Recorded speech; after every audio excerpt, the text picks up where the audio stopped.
പിന്നെ അതിനുശേഷം നമ്മുടെ ജോസഫ് മാഷിന്റെ കൈ വെട്ടിയെടുത്ത ആ ഒരു കാലഘട്ടം. അപ്പോ അന്നാണ് ശരിക്കും ഒരു നമ്മുടെ ഒരു നിരപരാധിയായ ഒരു മനുഷ്യന്റെ ഒരു കഥാപാത്രത്തിന് മുഹമ്മദ് എന്ന് പേര് നൽകിയതിന്റെ പേരിൽ അദ്ദേഹത്തിന്റെ കൈ ഇസ്ലാമിക നിയമപ്രകാരം എതിർവശത്ത് നിന്നുകൊണ്ട് കൈയും കാലും വെട്ടിയുണ്ടായി. അദ്ദേഹത്തിന്റെ കൈ വെട്ടിയെടുത്തു. അപ്പൊ അന്ന് ഇവിടുത്തെ ക്രിസ്ത്യൻ സമുദായത്തിന്റെയും ഇവിടുത്തെ പ്രതിപക്ഷ പാർട്ടികളുടെയും എല്ലാം നിലപാട് എന്താണെന്നുള്ളത് നമ്മൾ കണ്ട് അന്താളിച്ചിരിക്കുകയായിരുന്നു. എല്ലാ ക്രിസ്ത്യൻ സഭകൾക്കും നിരവധി സംഘടനകളുണ്ട്. പക്ഷെ ആ സംഘടനകളുടെ എല്ലാം നിലപാട് ആ സമയത്ത് എന്തായിരുന്നു? ഒരാൾ പോലും അദ്ദേഹത്തിന് വേണ്ടി ശബ്ദിക്കുവാൻ തയ്യാറായില്ല. ഒരു സഭകളുടെ ഭാഗത്തുനിന്നും അദ്ദേഹത്തിന് വേണ്ടി ഒരു ഇത് വന്നില്ല.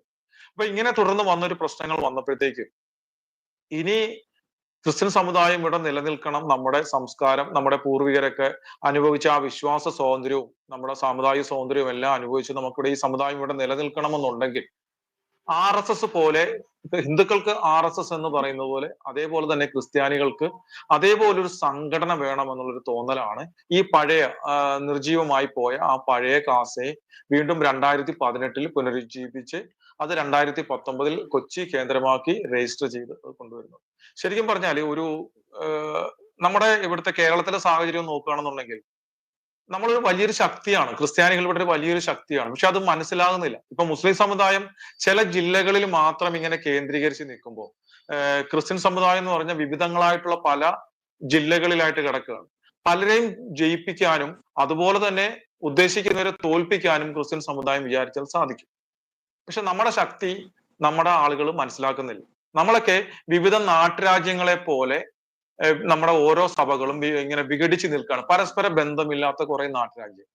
ശരിക്കും പറഞ്ഞാല് കത്തോലിക്കർ മുതൽ പെന്തക്കോസ്ത് വിശ്വാസികൾ വരെയുള്ള നമ്മുടെ സഭാ വിഭാഗങ്ങളിലെ ബിഷപ്പുമാരും തിരുമേനിമാരും പാസ്റ്റർമാരും എല്ലാവരും കൂടെ ഒരു മേശയുടെ ചുറ്റും ഇരുന്നു കൊണ്ട് ക്രിസ്ത്യാനികൾ ഈ കേരളത്തിൽ അല്ലെങ്കിൽ ഭാരതത്തിൽ നേരിടുന്ന ഒരു പൊതു വിഷയത്തിൽ ഏകകണ്ഠമായ ഒരു നിലപാട് സ്വീകരിക്കാമെന്നുണ്ടെങ്കിൽ ഇവിടുത്തെ ഭരണ എല്ലാവരും നമ്മൾ വിചാരിക്കുന്നിടത്ത് നിൽക്കും. നമ്മുടെ സമുദായത്തിന് അതിൻ്റെതായ മേൽക്കോയ്മ ഉണ്ടാവും. പക്ഷെ നിർഭാഗ്യവശാൽ അങ്ങനെയൊന്നും ഉണ്ടാവില്ല. എല്ലാം ചർച്ചകളിലെയും കുർബാനക്കിടയിലുള്ള പ്രസംഗങ്ങളിലും എല്ലാം മാത്രമാണ് സാഹോദര്യത്തെ കുറിച്ചൊക്കെ പറയുന്നത്. അല്ലാതെ അതിന്റെ അപ്പുറത്തേക്ക് ഒരു സാഹോദര്യം ഇല്ല. അപ്പൊ അങ്ങനെ വന്നപ്പോഴത്തേക്കാണ് എല്ലാ സഭകളിലെയും ഇപ്പൊ യഹോവ സാക്ഷികൾ ഒഴികെയുള്ള എല്ലാ സഭകളിലെയും സഭാവിശ്വാസികളെ ഒരു കുടക്കീഴിൽ കൊണ്ടുവരണം എന്നുള്ള ഒരു ആശയം വരുന്നത്. ഒരു ക്രിസ്ത്യൻ ബ്രദർഹുഡ്. ശരിക്കും പറഞ്ഞാല് കാസയുടെ ചില ഒരു ജില്ലാ കമ്മിറ്റിയിൽ ഓർത്തഡോക്സുകാരൻ പള്ളിത്തർക്കത്തിന്റെ പേരിൽ പരസ്പരം കലഹിക്കുന്ന ഓർത്തഡോക്സുകാരൻ സെക്രട്ടറിയാണ്, യാക്കോബ കാരൻ പ്രസിഡന്റാണ്. അപ്പൊ അവർക്കിടയിലെ അങ്ങനെ പള്ളിത്തർക്കോ വിഷയവും അതിനകത്തില്ല. അതേപോലെ തന്നെ ഇവിടെ എറണാകുളം അങ്കമാലി അതിരൂപതയിൽ എങ്ങോട്ട് തിരിഞ്ഞിരുന്ന് കുർബാന ചൊല്ലണം എന്ന് പറഞ്ഞുകൊണ്ട് പരസ്പരം തമ്മിൽ പ്രശ്നങ്ങൾ ഉണ്ടാക്കുന്ന ഔദ്യോഗിക വിഭാഗക്കാരനും വിമതനും ഞങ്ങളുടെ സംഘടനകളിലെ കമ്മിറ്റികളിൽ ഒരു പ്രശ്നവുമില്ലാതെ പ്രവർത്തിക്കുന്നുണ്ട്. അതുപോലെ തന്നെ ഇപ്പോ ഇവിടെ നോർത്ത് ഇന്ത്യയിലൊക്കെ പെന്തക്കോസ്ത് സഭാവിശ്വാസികളുടെ നേരെ എന്തെങ്കിലും ആക്രമണങ്ങളൊക്കെ ഉണ്ടായാൽ ഇവിടെ കേരളത്തിൽ ഭയങ്കര പ്രശ്നങ്ങളാണ്. അതായത് കേരളത്തിലെ കത്തോലിക്കരായിരിക്കും അതിനു വേണ്ടിയിട്ട് ആദ്യം ശബ്ദിക്കുക.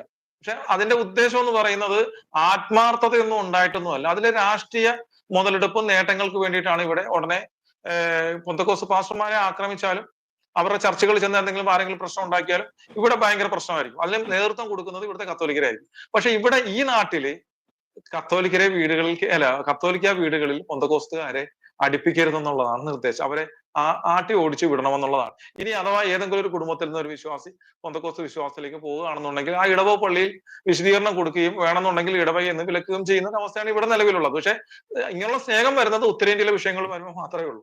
അപ്പോൾ അതേസമയം കാസയില് ഇവിടെ മീറ്റിങ്ങുകൾ തുടങ്ങുമ്പോൾ ചില ആഴ്ചകളിൽ പെന്തക്കോസ്തുകാരനായിരിക്കും പ്രാർത്ഥിക്കുക, ചിലപ്പോൾ കത്തോലിക്കനായിരിക്കും, യാക്കോബക്കാരനായിരിക്കും. ഇവിടെ അങ്ങനെ ഒന്നുമില്ല. അപ്പൊ കാസ എന്ന് പറയുന്നത് എല്ലാ സഭാവിശ്വാസികളുടെയും ഒരു ഏകീകൃത സംഘടനയാണ്. ഇവിടെ ക്രിസ്തു മാത്രമേ ഉള്ളൂ, ബൈബിളും മാത്രമേ ഉള്ളൂ. ബൈബിളിൽ വിശ്വസിക്കുകയും ക്രിസ്തുവിനെ ഏകരക്ഷകനും നാഥനുമായി അംഗീകരിക്കുകയും ചെയ്യുന്ന ഏതൊരാൾക്കും ഈ സംഘടനയിൽ അംഗമാകും. ഇവിടെ ദളിത് ക്രൈസ്തവനെന്നോ പരിവർത്തിത ക്രൈസ്തവനെന്നോ അല്ലെങ്കിൽ പെന്തക്കോസ്തുകാരനോ കത്തോലിക്കനോ എന്നൊന്നുമില്ല.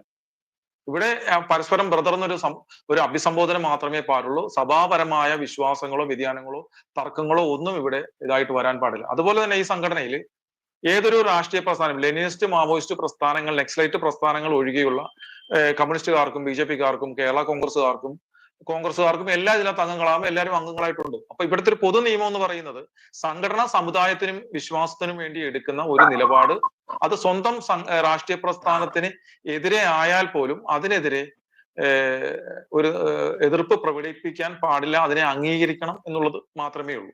അപ്പോ ഇത്തരത്തിലെ ഒരു ഇതിലൂടെ ഒരു സമ്മർദ്ദ ശക്തിയായി മാറിക്കൊണ്ട് ഇപ്പോൾ നമുക്കറിയാം ഇലക്ഷൻ വരുമ്പോൾ ഇവിടുത്തെ രാഷ്ട്രീയക്കാർ NSSന്റെ ആസ്ഥാനത്തേക്ക് പോകുന്ന കാണാം, പെരുന്നയിൽ സുകുമാരൻ നായരെ കാണാൻ പോകുന്ന കാണാം, കളിച്ചുകുളങ്ങരയിൽ SNDP വെള്ളാപ്പള്ളി നടേശനെ കാണാൻ പോകുന്നതായിട്ട് കാണാം. പക്ഷെ നമ്മുടെ ചില തിരുമേനിമാരെയും ചില ബിഷപ്പുമാരെയും ചില പാസ്റ്റർമാരെയൊക്കെ കാണാൻ പോകുമായിരിക്കും.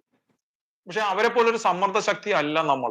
അപ്പൊ അങ്ങനെ ഒരു സമ്മർദ്ദ ശക്തിയായിട്ട് മാറിക്കൊണ്ട് നമ്മുടെ സമുദായത്തിനും നമ്മുടെ വിശ്വാസങ്ങൾക്കും നമ്മുടെ സംസ്കാരങ്ങളും നിലനിർത്തുന്നതിനും അതിന്റെ നേട്ടങ്ങൾക്കും വേണ്ടി, അതുപോലെ തന്നെ നമ്മൾ നേരിടുന്ന എല്ലാ പ്രശ്നങ്ങൾക്കും ശക്തമായി, അതായത് ക്രിസ്ത്യൻ സമുദായത്തിന് നേരെ ഉണ്ടാകുന്ന, അത് ഏത് സഭ എന്നുള്ളതല്ല, നമ്മുടെ ആ ക്രിസ്ത്യാനിയാണോ, തലയിൽ മാമോദിസ വെള്ളം വീണവനാണോ, അവനൊരു വിഷയം ഉണ്ടായാൽ അവൻ ഒറ്റപ്പെടാൻ പാടില്ല, അവൻ വിളിക്കാതെ തന്നെ അവനൊപ്പം എത്തണം.